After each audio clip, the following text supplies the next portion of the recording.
ये जो आरक्षण है कि इसलिए अब बेईमानी हो गया, इसका कोई मतलब अर्थ निकलता नहीं है जब सरकारी क्षेत्र ही लगभग लगभग समाप्ति की तरफ है। बैंकों का पैसा और सरकार की सस्ती दरों की जमीन, सारे हॉस्पिटल्स, सारे स्कूल जो प्राइवेट हैं वो इस्तेमाल कर रहे हैं, उद्योगपति इस्तेमाल कर रहे हैं। हर स्तर पर मंत्रियों के बीच में, आईएएस के बीच में, आईपीएस के बीच में, क्लर्कों के बीच में, गांव में जो गरीब आदमी है गांव के बीच में जातिगत आधार पर प्रताड़ित होना आज भी उसके लिए एक आम बात है। अखिलेश यादव जी का घर नए मुख्यमंत्री जी ने धुलवाया, शुद्धिकरण कराया, तो उनको भी झटका लगा। वो भी अपने आप को कृष्ण वंशी बोलते थे। संविधान को बचाना हर उस व्यक्ति की जिम्मेदारी में आता है जो बाबा साहब अम्बेडकर के बनाए हुए संविधान से किसी न किसी रूप में किसी भी क्षण लाभान्वित हुआ है। नमस्कार, मैं शंभू कुमार सिंह और आप देख रहे हैं नेशनल दस्तक। मेरे साथ हर बार की तरह खास मेहमान केपी चौधरी साहब हैं। संविधान दिवस, इस देश में हर उस शख्स को संविधान चाहिए जिसके साथ शोषण हुई है, प्रताड़ना हुई है और जो सिस्टम में कहीं एग्जिस्ट नहीं करता है, जो लाचार है, बेबस है, गरीब है, जो आर्थिक रूप से, सामाजिक रूप से बैकवर्ड है। और उसकी पहचान बाबा साहब ने SC, ST, OBC और किसान के रूप में की है। इस देश के अल्पसंख्यक समुदाय हों और वो संविधान बचाने के लिए प्रयत्नशील है। ऐसे दौर में जब संविधान खतरे में है, लोग कह रहे हैं कि संविधान खतरे में है, हर साल की तरह इस बार फिर से 26 नवंबर को संविधान दिवस पर डॉक्टर KP चौधरी इस बार इंडिया गेट से मार्च निकालेंगे और विज्ञान भवन में बड़ा कार्यक्रम का आयोजन है, जिसमें पूर्व उपराष्ट्रपति रामनाथ कोविंद जी भी शामिल होंगे। चौधरी साहब, लगातार आप संविधान दिवस पर कार्यक्रम कर रहे हैं, क्या सचमुच संविधान खतरे में?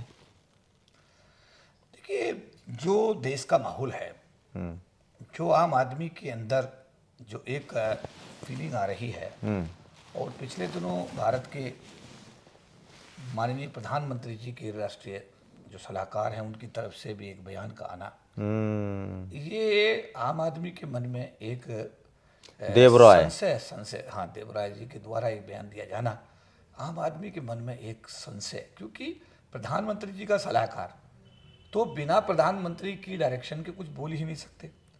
अब ऐसी सिचुएशन में अगर, और देवराय इससे पहले भी बहुत सारा खेल कर चुके हैं, निजीकरण और प्राइवेट सेक्रेटरी, सब उन्हीं का आइडिया है। देखिए, ऐसा है जो आप कह रहे हैं कि बहुत सारे मामलों में संविधान को बिना बदले संविधान के जो फायदे देश के गरीब तबके, अनुसूचित जाति जनजाति समाज के लिए थे, OBC समाज के लिए थे, उनमें से काफ़ी तो बिना संविधान बदले ही बदल गए। जैसे बाबा साहब अम्बेडकर और गांधी जी के बीच जो पूना पैक्ट हुआ, उसमें SC ST के लोगों को और OBC के लोगों को भी सरकार के क्षेत्र में, यानी 15% शेड्यूल कास्ट के लोगों को, 7.5% शेड्यूल ट्राइब्स के लोगों को, और अब 27% पिछले दिनों OBC के लोगों को, और अब जो ये 10% है जो गरीबी रेखा के नीचे लोग हैं, बिलो पॉवर्टी लाइन BPL वाले लोगों को जो दिया गया है। ये जो आरक्षण है कि इसलिए अब बेईमानी हो गया, इसका कोई मतलब अर्थ निकलता नहीं है जब सरकारी क्षेत्र ही लगभग लगभग समाप्ति की तरफ है। रेलवे जैसे विभाग, बैंकों का जिस तरीके से एक्सपेंशन हुआ, तत्कालीन जो सरकारें थी उन्होंने बैंकिंग भर्ती बोर्ड बनाए, उन्होंने SC ST के घरों में रोशनी दी, एक एक नौकरी घर में गई, पूरा परिवार आर्थिक समृद्धि का, और उनका जो आर्थिक समृद्धि भी आई और उनका एक जो मतलब ये कि उनके गांव में, उनके मोहल्ले में शोषण भी रुका, ही आया, उनका शोषण भी रुका। अब सामाजिक सम्मान भी कहानी मिला। जिस तरीके से बनी है कि निजी क्षेत्र बिल्कुल चरम सीमा पर है, उसमें रिजर्वेशन का कोई प्रावधान नहीं है। रिजर्वेशन का कोई प्रावधान ना करना इस बात को सिद्ध करता है कि सरकार की पूरी संवेदनहीनता, अनुसूचित जाति जनजाति या जो भी गरीब तबके का आदमी, सरकार के जो बाबा साहब अम्बेडकर के संविधान में प्रावधान हुए, उन प्रावधानों के तहत जो लाभान्वित पिछले दिनों में होते रहे हैं, उनका जो स्थिति है ये बदलते परिवेश में या संविधान के जो भी पिछले दिनों में, जैसे कि अब संविधान को बदलने की जरूरत ही नहीं है कि सरकारी क्षेत्र में रिजर्वेशन है और निजी क्षेत्र में आरक्षण नहीं है।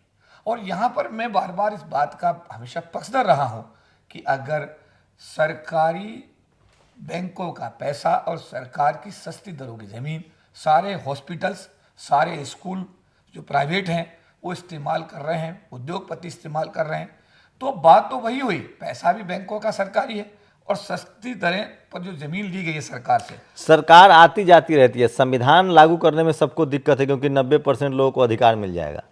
देखिए, मैं ये कह रहा हूँ, आज भी क्या संविधान होने के बावजूद 26 जनवरी 1950 को भारत का संविधान विधिवत रूप से लागू हुआ, उसके बाद भी क्या गरीब आदमी की एफआईआर हो रही है? नहीं हो रही है, जो कड़वा सच है।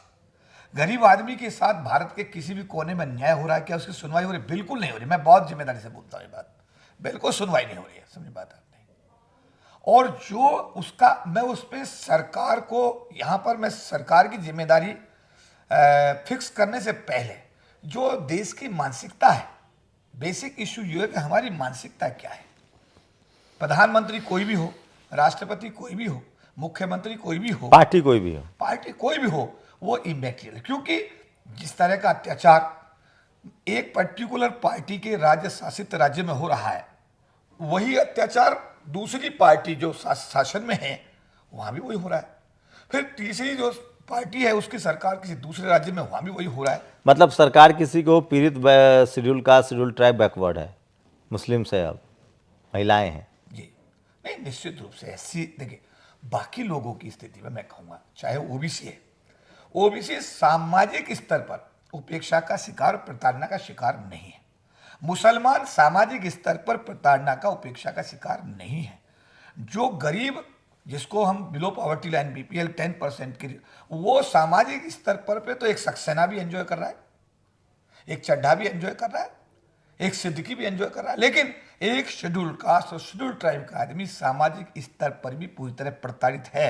वो आर्थिक रूप से तो प्रताड़ित है ही, संसाधनों का मारा हुआ तो है ही, लेकिन वो भारत के इस जैसे देश में, महादेश के अंदर, उसको जातिगत आधार पर हर स्तर पर, मैं बोलना चाहता हूं हर स्तर पर, मंत्रियों के बीच में, आईएएस के बीच में, आईपीएस के बीच में, क्लर्कों के बीच में, गांव में जो गरीब आदमी है गांव के बीच में, जातिगत आधार पर प्रताड़ित होना आज भी उसके लिए एक आम बात है।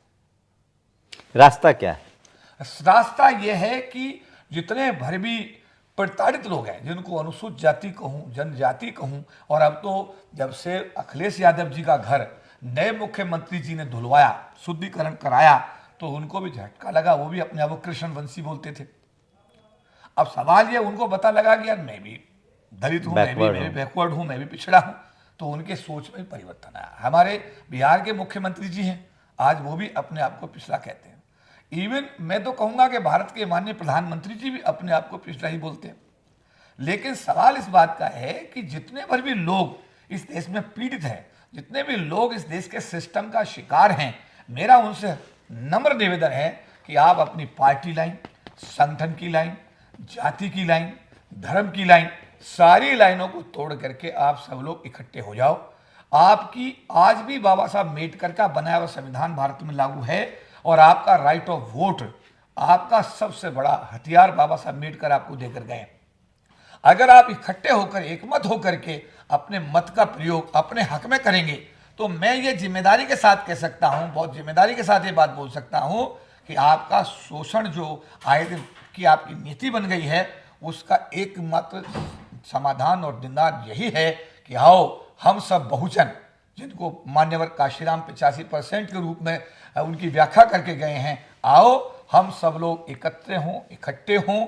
और जैसा अभी हमारे वरिष्ठ जो हमारे पत्रकार हैं शंभू जी, दिन रात जूझते हैं, वो भी समाज से आते हैं, लेकिन हर मजदूर का, हर गरीब का, हर लाचार का दर्द ये नेशनल दस्तक आपका जो यूट्यूब चैनल उसके माध्यम से पूरी दुनिया में पहुंचाने का ऐतिहासिक कार्य कर रहे हैं।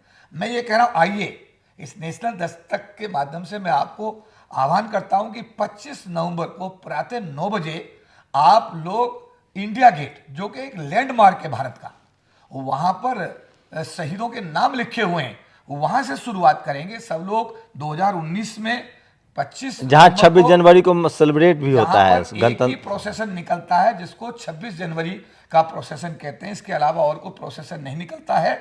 2019 में हमारे महासंघ को इजाज़त दी दिल्ली पुलिस ने, और हम लोगों ने इंडिया गेट से राजपथ होते हुए डॉक्टर अम्बेडकर इंटरनेशनल सेंटर 15 जनपद तक अब संविधान यात्रा निकाल करके अब बाबा साहब के संविधान को अपना ये कहेंगे कि हमने जो जिम्मेदारी हमें मिली है बाबा साहब के संविधान के तहत, उस जिम्मेदारी को निर्वहन करने का हमने एक प्रयास किया छोटा सा।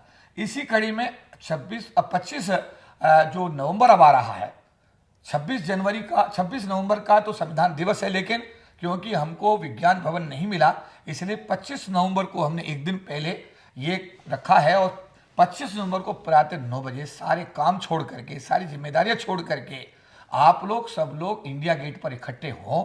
पंचशील का पटका आप अपने गले में डालें, हाथ में पंचशील का झंडा लें, नेशनल फ्लैग लें, एक हाथ में संविधान आपको दिया जाएगा और आप सब लोग एक साथ मिल करके राजपथ पर होते हुए विज्ञान भवन पहुंचेंगे। 10:30 बजे आप लोगों को विज्ञान भवन में अपनी अपनी सीट को ऑक्युपाई कर लेना है। 11 बजे भारत के पूर्व राष्ट्रपति विज्ञान भवन में आएंगे, क्योंकि उनके आने के बाद किसी भी व्यक्ति को सुरक्षा कारणों से विज्ञान भवन में एंट्री नहीं मिलेगी। आपको एक इनविटेशन कार्ड यहाँ से हेडक्वार्टर से लेना है या अपने जो भी आपके संगठनों के हेड हैं उनसे लेना है। अपने उसके साथ एक आईडी लगानी है।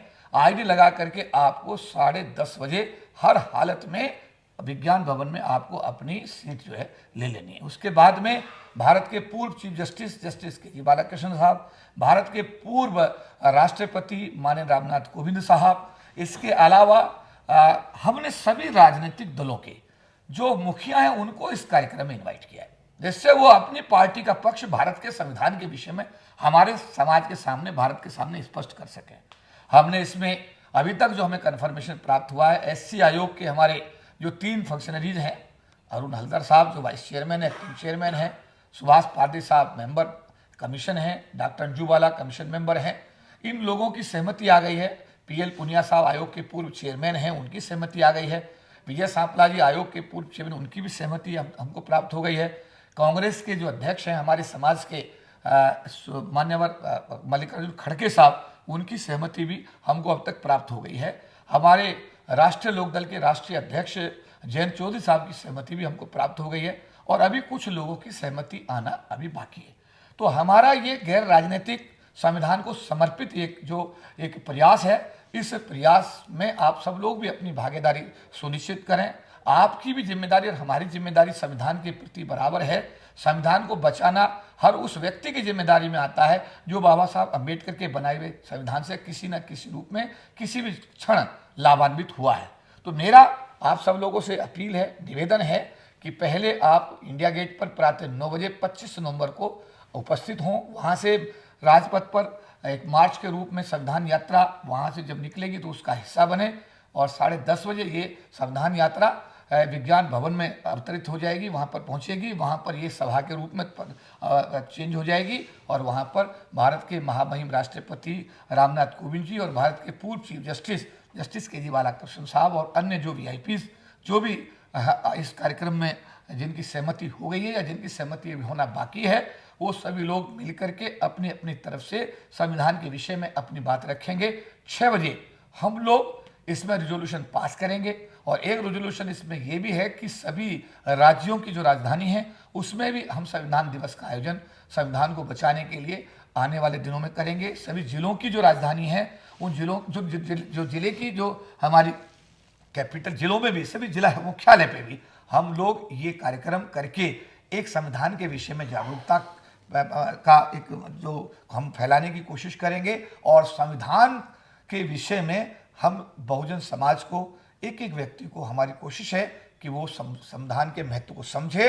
संविधान से उसी संविधान बनने से पहले उसकी क्या स्थिति थी भारत में, संविधान बनने के बाद में उसकी क्या स्थिति है, उन दोनों अंतरों को उन लोगों को बहुजन समाज के लोगों को तो समझना होगा जो लोग बाबा साहब के संविधान से किसी न किसी रूप में किसी भी क्षण लाभान्वित रहे। और बल्कि मैं तो ये कहूँगा बहुत जिम्मेदारी से कि बाबा साहब के संविधान से भारत की सभी महिलाएं लाभान्वित हुई हैं, भारत के अनुसूचित जाति जनजाति समाज के OBC समाज के लोग, माइनॉरिटी समाज के लोग लाभान्वित हुए हैं, भारत के गरीब समाज के सब लोग लाभान्वित हुए हैं। और मैं कहूँगा कि भारत की टोटल आबादी बाबा साहब अम्बेडकर की ऋणी होनी चाहिए, क्योंकि उनके द्वारा बनाए गए संविधान से आज भारत के वर्तमान में प्रधानमंत्री इस बात को कहते कभी थकते नहीं हैं कि अगर बाबा साहब अम्बेडकर ना होते तो एक गरीब माँ का बेटा भारत के प्रधानमंत्री कुर्सी तक नहीं पहुंचता। अगर नरेंद्र मोदी जी का ये मन है और उनकी ये भावना है, तो इसका मतलब हम सब लोग बाबा साहब अम्बेडकर के बनाए हुए संविधान से लाभान्वित हैं। मेरा आप सब लोगों से अपील है कि आप 25 नवंबर को अपने संविधान के प्रति अपनी निष्ठा व्यक्त करने के लिए प्रातः 9 बजे इंडिया गेट पर इकट्ठे हों, संविधान यात्रा का हिस्सा बने और 10:30 बजे विज्ञान भवन में पहुंच करके पूरे दिन का जो भी हम लोग चर्चा करते हैं उसको सुने, उसके आप प्रत्यक्षदर्शी बने और शाम को 6 बजे जो प्रस्ताव पास हों, जो पूरे देश के लिए एक संदेश होगा, उसके आप भागीदार बने। ये दूसरा मौका है जब आप इंडिया गेट पर मार्च करेंगे। जी, पहले मैं बताना चाहता हूं कि कोविड से पहले हमने 25 नवंबर 2019 को इसी इंडिया गेट से संविधान यात्रा निकाली थी और संविधान यात्रा निकाल करके 2019 में हम लोगों ने डॉक्टर अम्बेडकर के सम्मान में बनाए गए 15 जनपद नई दिल्ली में जो डॉक्टर अम्बेडकर अंतर्राष्ट्रीय केंद्र का भी ऑडिटोरियम है, हमने उसमें प्रोसेसन को वहाँ लेकर गए थे और वहाँ पर फिर सभा के रूप में वहाँ भी भारत सरकार के मंत्री और अन्य लोगों ने अपनी वहाँ पे भागीदारी की थी। इस बार वेन्यू चेंज करके डॉक्टर अम्बेडकर इंटरनेशनल सेंटर की बजाय इसको विज्ञान भवन, क्योंकि उसका कैपेसिटी करीब 1,500-2 हज़ार लोगों की है, इसकी कैपेसिटी 700 लोगों की थी, इसलिए इसका थोड़ा स्वरूप हमने बढ़ाने की कोशिश की है और मुझे विश्वास है कि बाबा साहब के अनुयायी भारी संख्या में अपने बाबा साहब के संविधान के प्रति अपनी निष्ठा व्यक्त करने के लिए निश्चित रूप से प्रातः 9 बजे इंडिया गेट पर इकट्ठे होंगे, संविधान यात्रा का हिस्सा बनेंगे और विज्ञान भवन पहुंच करके जो वहां पर चर्चा हुई उसके प्रत्यक्षदर्शी बन के बाबा साहब अम्बेडकर के को अपने श्रद्धासुमन अर्पित करेंगे। तो मैं आपको बता दूं कि अगर आप भी दिल्ली के आसपास हैं तो संविधान दिवस की पूर्व संध्या पर यानी कि 25 नवंबर को देश की राजधानी दिल्ली में इंडिया गेट पर आकर आप संविधान बचाओ आंदोलन में, संविधान के प्रति जो सम्मान में ये जो बड़ा कार्यक्रम हो रहा है, इसमें शरीक हो सकते हैं और आप तमाम तरह की मदद भी कर सकते हैं। शुक्रिया सर हमसे बातचीत करने के लिए। मैं लास्ट में एक निवेदन करना चाहूँगा कि जिन लोगों को इन्विटेशन कार्ड का, मैं आपको पता, कनॉट प्लेस में जो ऑफिस है उसका एड्रेस है F19 United India life building, middle circle, opposite gate number 6, Palika बाजार, नई दिल्ली। यहाँ पर आप कभी भी व्यक्तिगत रूप से अगर कोई आदमी इन्विटेशन कार्ड लेना चाहता है इस कार्यक्रम का तो यहाँ से भी ले सकता है। इन्विटेशन कार्ड आपको इंडिया गेट पर भी दिए जाएंगे। जो लोग इंडिया गेट पर सीधा आना चाहते हैं वहाँ भी आप लोगों को इन्विटेशन कार्ड हम प्रोवाइड कराएंगे, उपलब्ध कराएंगे। तो इसलिए क्योंकि बिना इन्विटेशन कार्ड के सुरक्षा कारणों से विज्ञान भवन में प्रवेश नहीं होता है। 2 चीज़ों को थोड़ा सा ध्यान रखें।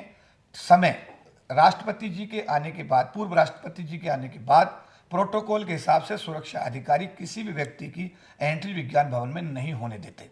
विज्ञान भवन में एंट्री के लिए आपके पास इन्विटेशन कार्ड जो महासंघ के द्वारा प्रिंट कराया गया है और अपना एक जो वोटर आईडी या जो भी आईडी कार्ड है साथ लग करके आप लगा करके उसको सुरक्षा अधिकारियों को जब दिखाएंगे तो आपकी एंट्री होगी। बिना किसी दिक्कत के, परेशानी के आप लोग विज्ञान भवन में वहाँ पर आराम से पहुँच सकते हैं। तो कृपया मेरा निवेदन है कि इन चीज़ों का थोड़ा सा ध्यान रखें, क्योंकि जो सुरक्षा अधिकारियों की रिक्वायरमेंट है उसको हम एक सिविलाइज्ड और एक जिम्मेदार भारत के नागरिक होने के नाते हमें इन चीज़ों का बराबर ध्यान रखना है, समय सीमा का ध्यान रखना है और इन सब चीज़ों को हम जब करेंगे तो एक अच्छा प्रोसेसन, एक अच्छा समागम हमारा विज्ञान भवन में होगा और हम बाबा साहब के संविधान के विषय में एक सही संदेश पूरे विश्व को देने में कामयाब होंगे। सभी को जय हिंद। 9 बता। तो अगर आप भी दिल्ली के आसपास हैं और आपको लगता है इस देश में शायद ही कोई हो जिसको संविधान की वजह से सम्मान न मिला हो, अगर संविधान नहीं होता तो इस देश में हर आदमी को बराबर का मौका नहीं मिलता। इस कार्यक्रम में आप जरूर शरीक होइए। नेशनल दस्तक की आपसे गुजारिश है कि अगर इसको बचाना चाहते हैं तो नेशनल दस्तक को सब्सक्राइब करने के लिए रेड कलर के सब्सक्राइब बटन को दबाएं, फिर बेल आइकन की घंटी दबाएं। नेशनल दस्तक को बचाने के लिए बहुत जरूरी है कि हर खबर को शेयर करें, लाइक करें, कमेंट जरूर करें।